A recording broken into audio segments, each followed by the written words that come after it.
Sabe por que o Evangelho de Mateus é o primeiro livro do Novo Testamento? A gente tende a pensar uma coisa, mas a resposta, ela não é nada óbvia. Hoje vamos fazer o papel de arquiteto, sabe? Vamos desmontar esse texto para entender o design genial por trás dele. Um design que, sério, mudou a história.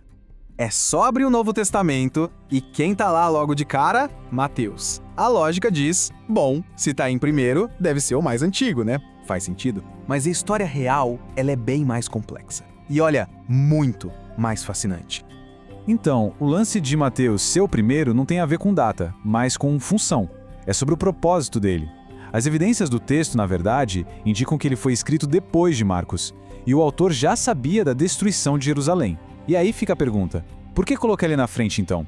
Foi uma sacada editorial, genial.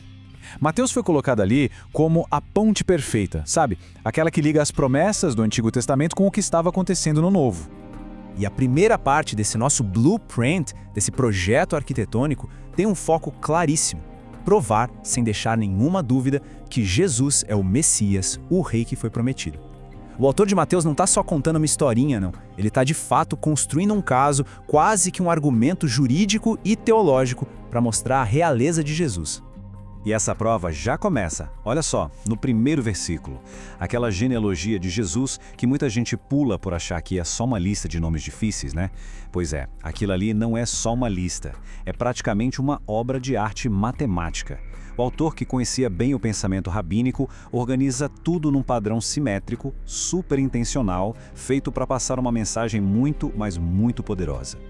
E o número-chave, o número mágico dessa estrutura toda é o 14. A gente precisa lembrar que no pensamento judaico antigo, os números eram muito mais que matemática. Eles tinham um significado profundo. E adivinha só? O valor numérico do nome do rei Davi em hebraico soma exatamente 14. Então o que Mateus faz? Ele usa isso de um jeito brilhante para basicamente carimbar a linhagem de Jesus com o selo real de Davi. Olha só como essa arquitetura funciona na prática. É como se Mateus dividisse a história de Israel em 3 grandes atos, e cada ato tem 14 gerações. O primeiro ato é a ascensão, de Abraão até o auge, com o rei Davi. O segundo, a queda, de Davi até o momento terrível do exílio na Babilônia. E por fim, o terceiro ato, a restauração, do exílio até Jesus. É uma narrativa épica, contada através de uma genealogia, e Jesus aparece ali como o clímax de toda a história de Israel. Essa citação, olha, resume tudo de forma perfeita. A mensagem de Mateus é cristalina. A vinda de Jesus não foi um acidente, não foi um acaso. Ele é o cumprimento de um plano divino. É o herdeiro legítimo do trono de Davi, que chegou exatamente no momento em que a história pedia. Mas atenção, Jesus não é um rei como os outros. E Mateus faz questão de deixar esse contraste bem claro, bem gritante. De um lado, a gente tem o reino de Herodes, que é sinônimo de poder, de violência, de medo. E do outro, o reino de Jesus, que é totalmente diferente. É um reino liderado por um pastor que guia não com a espada, mas com o cajado, que conquista não pela força bruta, mas pelo alto sacrifício. Isso é uma verdadeira revolução no conceito de poder. Ok? Então vimos o primeiro pilar do projeto de Mateus, Jesus como rei. Agora, vamos para o segundo pilar. Porque Jesus não é só rei, ele é também o novo legislador.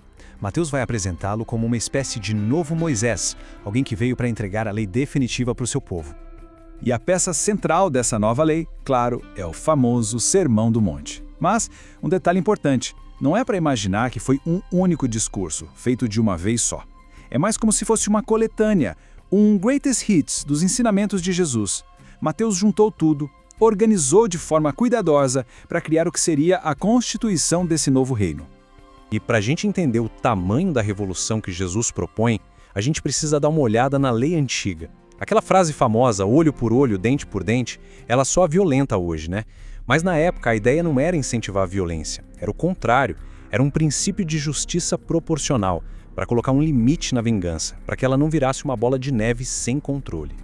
Pois é, e é exatamente aqui que Jesus vira o jogo completamente. Ele não só limita a vingança, ele simplesmente acaba com ela. A ética do reino dele vai além da justiça comum. Não é mais sobre exigir olho por olho, é sobre oferecer a outra face.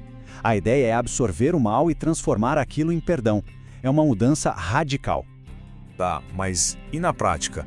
Como seria viver o dia a dia com essa nova ética do reino? Bom, o conceito central aqui é o tal do reino de Deus. E não é um lugar físico, não está no mapa. Pense nisso como uma realidade alternativa. Uma esfera onde as regras do nosso mundo, poder, riqueza, status, são viradas de cabeça para baixo. E no lugar delas entram os valores de Deus: justiça, misericórdia, verdade. Na prática, isso quer dizer o seguinte: o que importa é a motivação lá dentro e não a aparência aqui fora. A doação, a oração, são coisas feitas em segredo, não para ganhar aplauso. A confiança em Deus toma o lugar daquela ansiedade com as coisas materiais, sabe? E o perdão, ele vira um reflexo constante e ilimitado da misericórdia divina.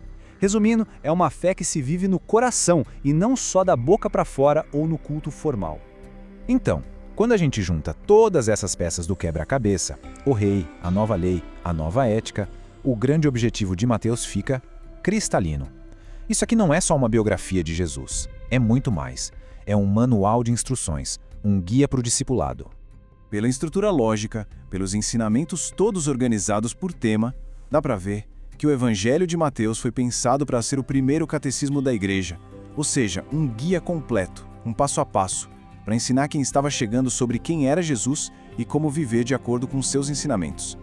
E isso tudo nos traz de volta àquela nossa pergunta lá do começo. Por que Mateus é o primeiro evangelho? A resposta agora está clara, porque a arquitetura dele foi desenhada para isso. Ele funciona como a ponte perfeita que liga o antigo com o novo. Ele é o fundamento que estabelece quem é Jesus. E ele é o guia que ensina como viver. Sinceramente, não tinha como ter uma introdução melhor.